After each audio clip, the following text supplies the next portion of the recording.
Hi everyone, welcome. I'm down here in my wormery, preparing to check in on a couple of my worm bins that are now 94 days of age. Worm bins that have the red wiggler type of worms living in them.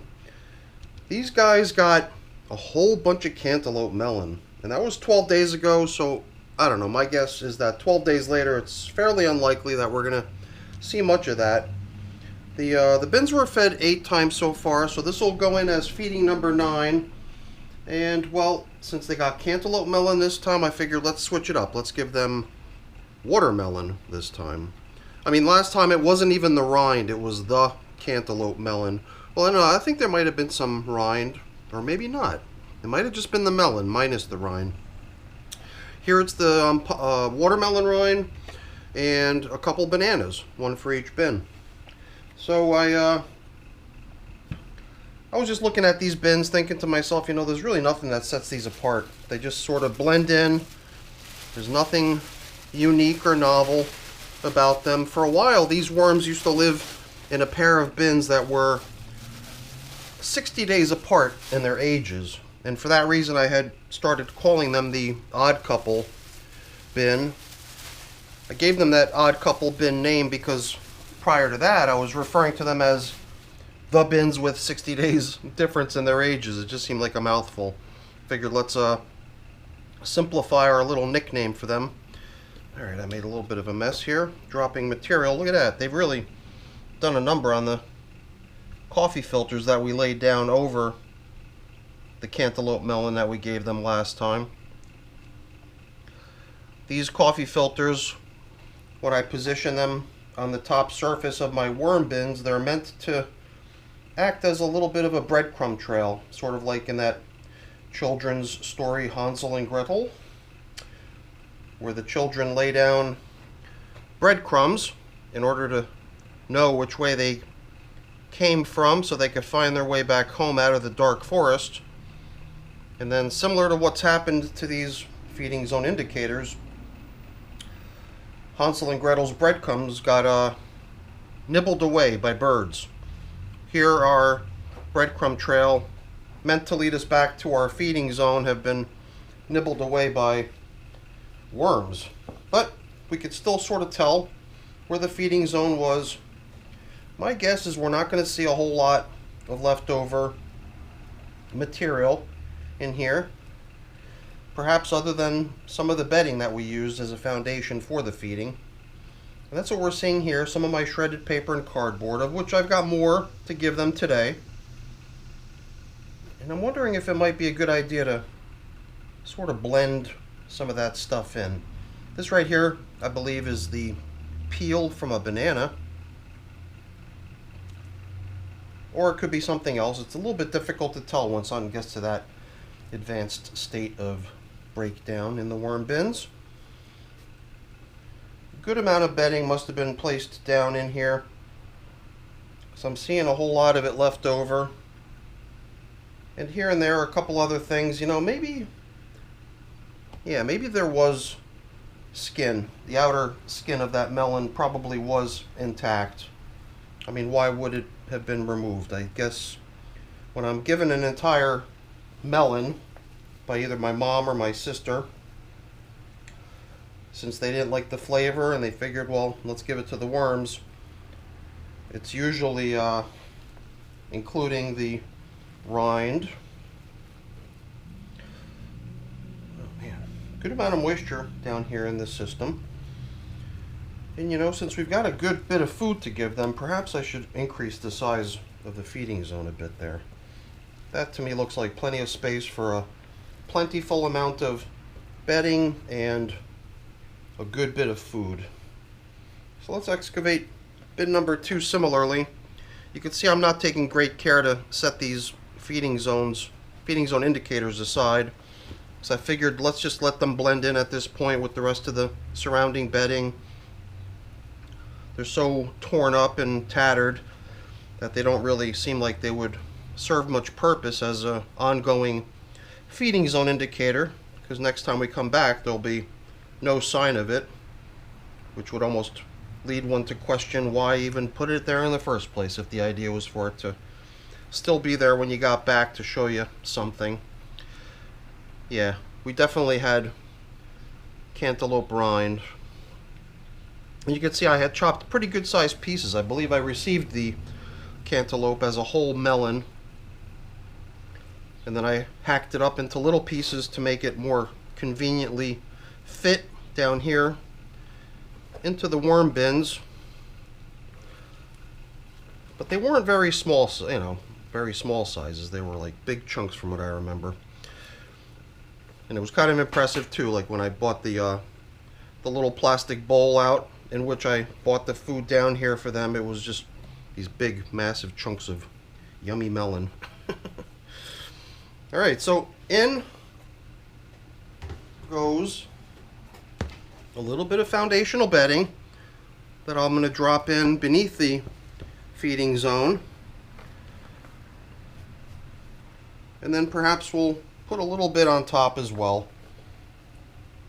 My guess is that the stuff that's underneath a juicy feeding like this probably gets soaked with the juices of the fruit as the thawing begins and the decomposition happens, making that bedding almost as tempting to the wormies as the food itself. So my guess is that the leftover bedding that we're bumping into all over the place was probably bedding that was positioned on top of the food that they'd received. Here again, I don't know. I'm just sort of theorizing on my observations and possible explanations for what I'm seeing. For whatever reason, I just like to do that. What a yummy feast. This is probably third, or who knows. I don't know how many feedings I've had that were kind of a carbon copy of what we're doing here today. Because the watermelon I received from my sister a couple days ago, well, that thing was probably around this size, good size melon. And I hacked away the rinds, put them aside, and then the other thing I did was I took the actual inside, all the red yummy inside, and put those into separate bags. So those are kind of like the real treat. And I figured that those kinds of foods would probably come in handy in a place where I would want to see virtually no leftovers very quickly, you know, unlike what we're seeing here. Some of the cantaloupe rind sticking around, although I would think that on a watermelon the rind is a whole lot thinner and probably more likely to break down fast. So before we cover up the feeding zone, I'm sprinkling in a little bit of my pulverized eggshell grit, and I think we're kind of ready to begin covering up here. And at this point, you know, it probably does make good sense to sort of help things get stirred around and mixed together. So we'll use some of this outboard material from the far edges to cover up our feeding zone, giving us the opportunity to sort of inspect what's happening out there, see how the worms are doing, see how the material's breaking down, at the same time aerating it, because this high degree of moisture that we've got going on these days is really preventing stuff from being able to dry off. And you know, at 94 days of age, I'm starting to wonder if perhaps these systems are already at the point where we can consider swapping out their plastic covers with a more breathable paper or cardboard based top covering. Certainly seems like we could do that and not worry too much about material in the system drying out with all this humidity that's been going on around here lately. So decisions. Do the plastic covers come back on? If they do, that's simple enough, because I just grabbed them from where I placed them a moment ago off on the side and put them back where I found them. And if not, if we're switching over to paper-based top coverings, and that's something I would have to assign myself as homework at this point, because I don't have them ready to go. And you know, I'm such a space cadet, I thought I would use a bunch of napkins as well. That's the reason I put them right here, so that they would even show up in the camera. on the, well, I don't know, I might have cropped in by now, but I mean, I put them right here within reach so I could not forget to include them as bedding in the feeding, but I totally spaced out like I always do. It almost seems like regardless of what I try to prevent myself from forgetting something, it always seems likely that it's eventually going to happen over and over again, and it probably won't get better as I get older.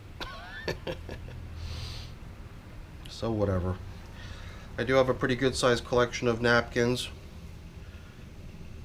My mom includes them in the little care packages that she assembles for me when I bring home worm foods from her place. There's usually a few napkins and eggshells and other random things, cardboard tubes, this, that, and the other thing, all kinds of stuff that, like me, she prefers to see sent over to the worm bins to get composted down rather than just being thrown in the trash and sent to the landfill. Man, so much moisture. But do we deny them the fun of having such nice damp conditions, leading them to feel comfortable roaming around pretty much everywhere, including the top surface? I don't know. We'll give ourselves just one more moment to think that choice through, because the last thing I wanted to do here was do something that hasn't been done here in these bins for a couple check-ins now. When we first got in here, there was still signs of some of this leafy matter that had been laid out as a top covering, a top dressing, if you will. Last time when I reviewed the video from the last check-in, I could see that I had attempted to preserve some of the top covering leaves that I found when I first got in here to feed them, and then I spread that stuff out, and I was able to see some signs of it remaining when we first got in here, but certainly not much, so I thought it would be a good idea to apply a little bit more. This in itself, if we were covering only with only with paper, this too would almost as like a vapor barrier, kind of like a mulch layer that would help keep the moisture of the system from evaporating away and being lost. So this in itself is also giving me the thinking that perhaps paper coverings would be a good idea. Or do we just save that for the next check-in? Yeah, you know, let's let it ride. Let's keep the plastic covers on here for now. Perhaps the next time we come in here, after the systems have already exceeded 100 days in service, we'll probably continue to find a good bit of moisture down here, and at that point we'll probably decide that it's time to let the systems breathe, let them have a little bit more airflow, a little bit more ability to kick off what might be seen as excess moisture. But for now, let's stick with the plastic covers. Alright, that's it for the video, everyone. Hopefully you enjoyed it. If you did, as always, please don't forget to leave me a quick thumbs up before you go. That's always really appreciated. And if you haven't done so already, please also consider subscribing to the channel. That's very much appreciated as well. Alright, everyone, have a great day. Thanks for watching. Bye now.